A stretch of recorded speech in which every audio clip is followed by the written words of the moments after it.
Paul C. McCasty. So Paul is or was, a musician out of Queens, New York. He worked at 1212 Studios in Queens eventually. He was a bass player. He was an engineer. And he was, a lot of people say just basically a musical genius, and he was a pioneer on the sampler. Now, specific samplers, and he really, pushed a ton of early sampling technique, a lot of the stuff that I've talked about. Now, Paul's an interesting dude. He was murdered in 1989. They still never found out who did it, although there's some thoughts on who may have done it. But no one knows really why. He was just one of those dudes who just pushed the boundaries of the technology that existed at the time. And he applied his musicality as a bass player with his engineer prowess, so to speak. He didn't get credit on a lot of stuff because as an engineer and a producer, he didn't do contracts and stuff like that. So he doesn't get a lot of credit on the liner notes, except for from the musicians themselves. Rakim, Ultramagnetic, Super Lover C, Casanova, Organized Confusion, Pharoah Monch, Mikey D and the LA Posse. They all show mad love to him because he just did wild shit on their records, But why is he important? I mean, basically, he mentored Large Professor. Like, he let Large Pro borrow, one of his SP1200s. He showed him stuff. He showed him a ton of his techniques, and Large Pro, after Paul C was killed, then kind of showed a lot of these techniques and developed them and showed them to the world. And then Pete Rock heard this stuff, and it changed how Pete Rock made beats. And Pete Rock influenced everybody, including Jay Dilla, and so like Paul C. If you kind of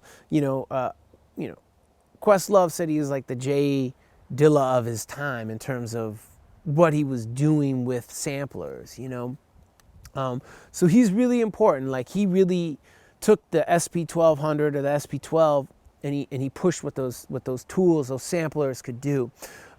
He really introduced chopping, so taking samples and breaking them down into smaller pieces, and this technique of panning from the stereo image, to hip hop, and it's a major thing. And he just like really changed the sound. He made sampled drums boom, crack, sound super raw because of how,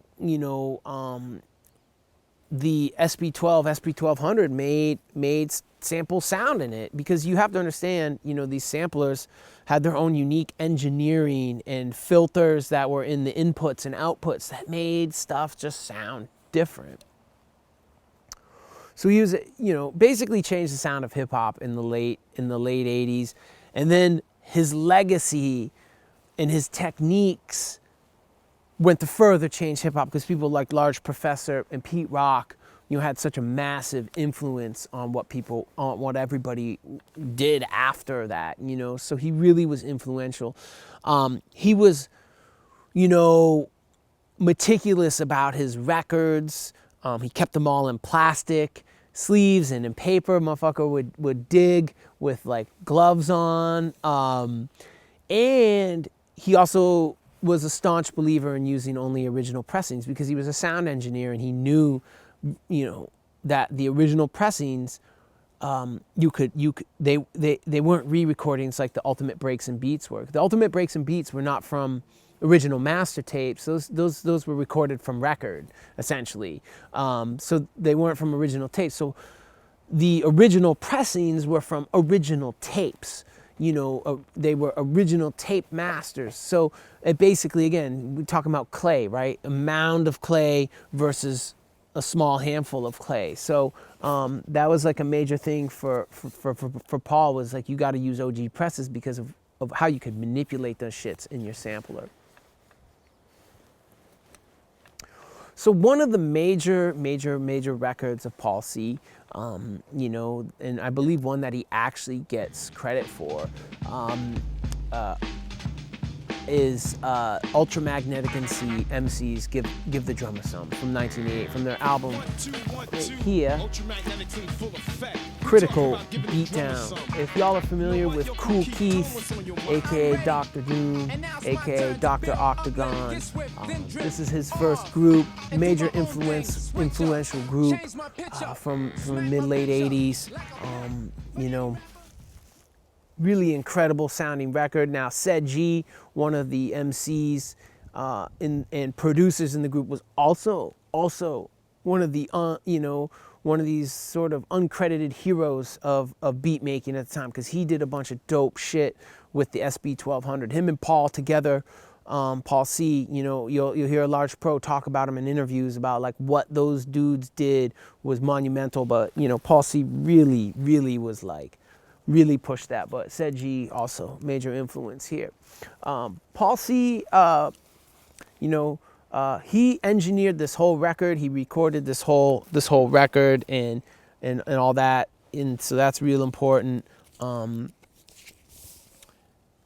Yeah. So anyways, Give the Drummer Some. Now, why is this important? Why is this record like mad important here, right? It's because of what Paul does here, right? So basically, he takes this record, D Felice Trio. I don't have that, actually. I need that. You know, which is, I believe it's a James Brown record, meaning James Brown is like the author of it. Now, if we think back to how James Brown was the author of stuff, you know, but he has credit for this or whatever.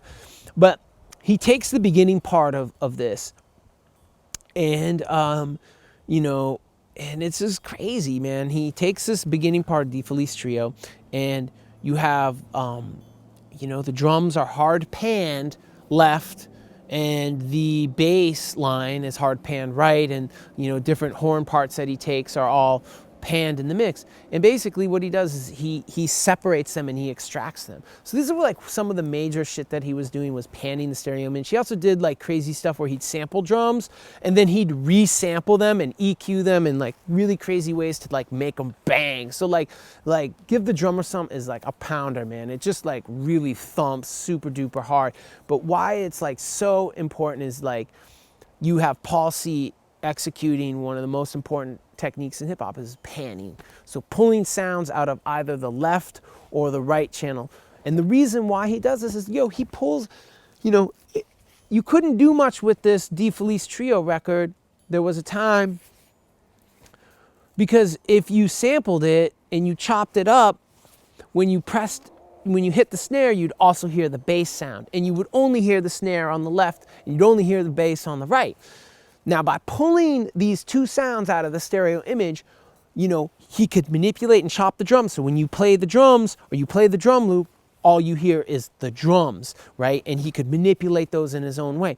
And then when he used the bass line, right, he had the bass line with no drums in it. So he could filter it, pitch it down, change it, and Paul was dope too, because Paul, he was musical, so he was one of the first people to tune his samples, which is essentially change the pitch of them, so they were in key, right? Because, you could sample a main melodic loop and then sample a bass line and try to play them together, and they don't match up. Maybe the tempo matches up, but, they're out of key, and so they'll clash, And so I'll give us an example, a tutorial here of panning, and I'll bring in these, there was a time, and I'll show you how to pan out the bass line and the drums and manipulate them a little bit, just to give you a little bit of a taste of what Paul C was doing, and a very just important technique, because so much when I sample,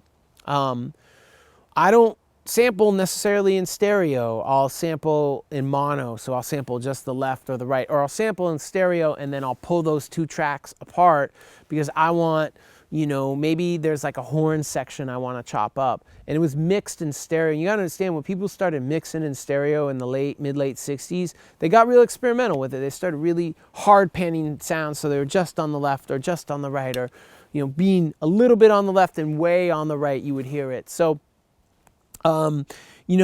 you want I want, like, if I sample a horn that is, you know, most, you know, on the left channel, but a little bit on the right, you know, if I chop that up and I play it back and I manipulate it, you're gonna hear different shit on the left and the right. Now that may be desirable, but I want my sample to play in mono. I want it to play evenly over the left and right speakers. And then I may decide to, when I mix that down, to pan that a little bit left or a little bit right, you know, whatever. So I'll get into a tutorial here where you can see Give the Drummer Some techniques by Paul C.